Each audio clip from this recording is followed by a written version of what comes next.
was going to bed when Amy just came up with, oh, she's found something. So basically, it's with the John Hopkins Centre, isn't it? Bloomberg School of Public Health.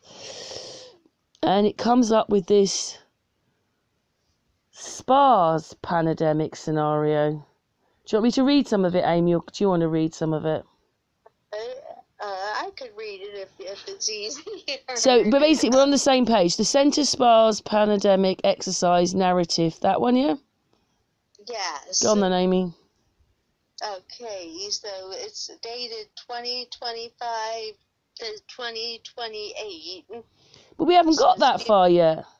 That's what I thought when I saw it. I don't see those dates on there. I'm just looking. I don't see... The first page, the black page, and it's called, and it has the title, The SPARS Pandemic, Go on then. 2025 to 2028. I don't see those words, but carry on. A futuristic scenario for public health risk communication. Oh, we're on a different page, Amy. I've got a different one. The John's, oh, okay. Let me just find the same one as you then. Oh, there it is. Got it. Oh. Oh, it's the same place, but, right, yeah, go on then, Amy.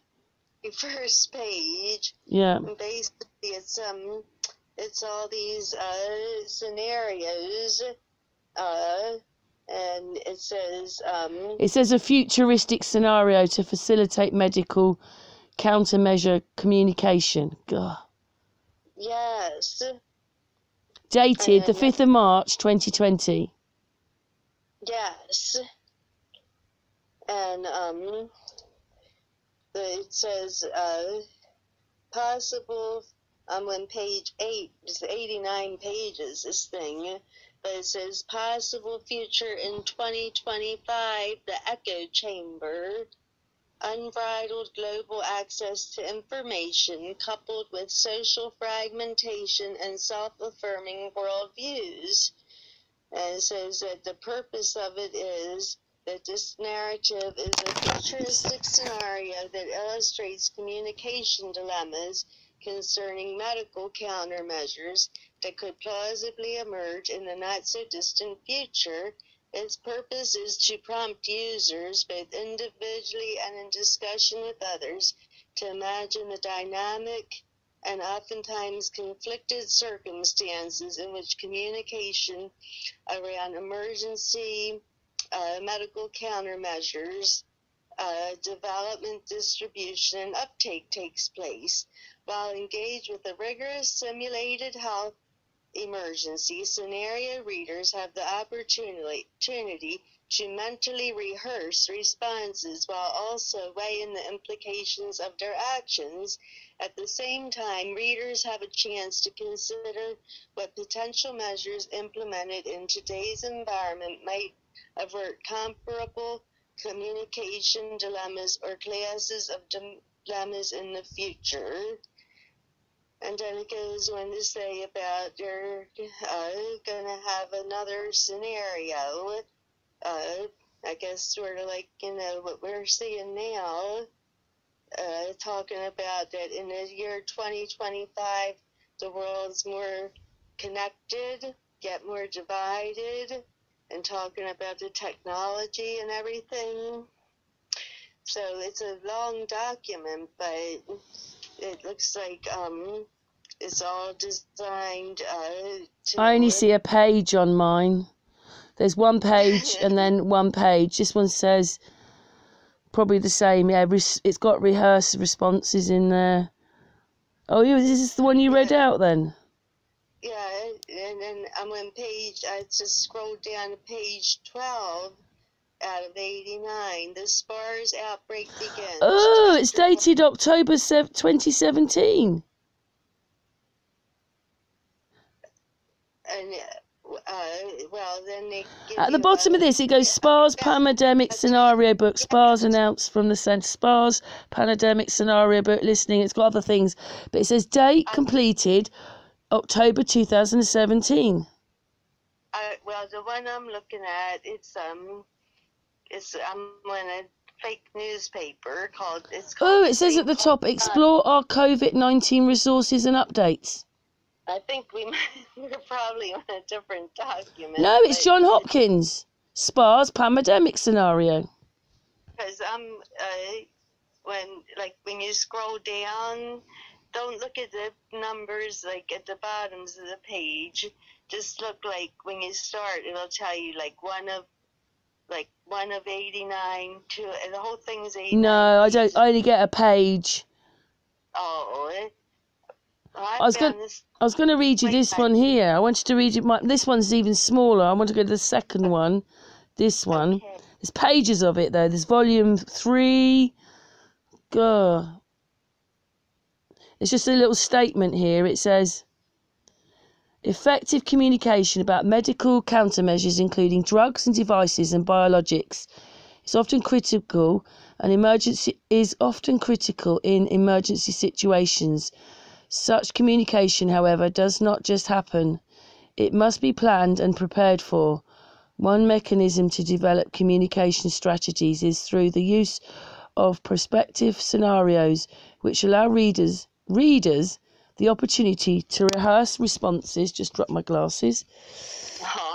While also weighing the implications of their actions. It's been put on us, though. This article describes the development of such a scenario. The SPA's Planademic 2025 to 2028 steps in the process included deciding on a time frame, identifying likely critical,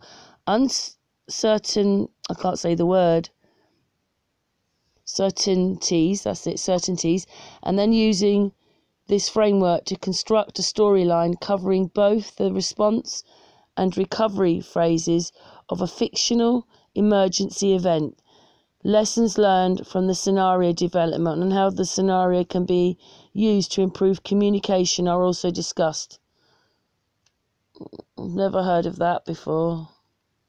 Well, and then in the document that I'm in, it gives you a fake newspaper, the St. Paul Chronicle it's called, and it's dated October 17, 2025, and they have a headline that says, third death in a week due to, quote, unknown illness in Twin Cities, and it describes about a lady that has severe flu-like symptoms, and, they did a test and couldn't find out what was wrong, and so forth, and so they're describing like a new illness. Obviously, it's fictional, and a new illness that they're coming up with, and they want to be able to make sure they use the. It's written in 2017. Breaking news: the latest CNN. Experts predicted a corona pandemic years ago. Now it's playing out before our eyes. The SPA's pandemic, a futuristic scenario to facilitate medical countermeasure communication. So there's 1, 2, 3, 4, 5, 6, 7. There's 8 pages of it. Wow. But you found this by accident. So what's your take on it, Amy? What a load of... 2017 they wrote that in. Pardon? They wrote it in 2017. Yeah, but it's for it says it's for 2025 to 2028, and they're describing the fake illness, and they're saying that these people that tested, that got sick or whatever, they figured out they didn't have flu, and so it says one CDC scientist recalled reading a recent ProMed dispatch describing the emergence of a novel coronavirus in Southeast Asia and ran a pan-coronavirus RT-PCR test. A week later, CDC team confirmed that the 3 patients were in fact infected with the novel coronavirus, which was dubbed the St. Paul Acute Respiratory System Coronavirus, SARS-CoV, or SARS, after the city where the first cluster of cases has been identified. So, to me, it just looks like they got another pandemic set up or something. Looking at it. Document. Only this time they'll call it SPARS, because it's obviously fictional. If it says it's fictional, and then it's stated that newspaper article has 2025 on it. I'm just going through some of the web pages that are showing it. I just typed in, I was looking up something about Johns Hopkins, and I put it in, and it just popped up. Great. Well, they've got their next... Well, SPARS sounds better than CV anyway. What a better name for it. SPARS. We don't get SPARS.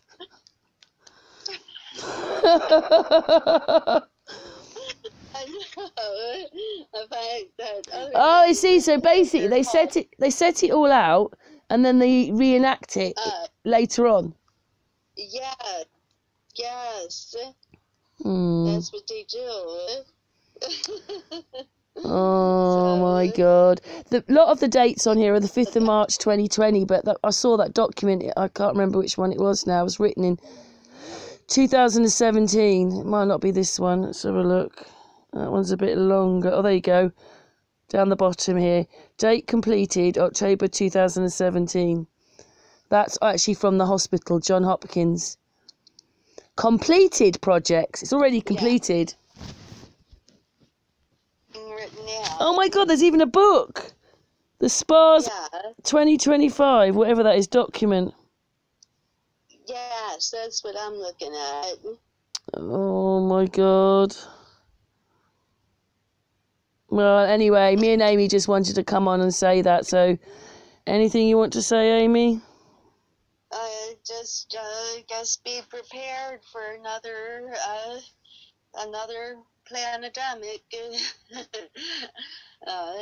Mind you, if you think that we only had one a few years ago, so every few years, then... So this is a... Oh my God, anyway. They did one a few years ago, didn't they? What was that one? I can't remember now. They had one called...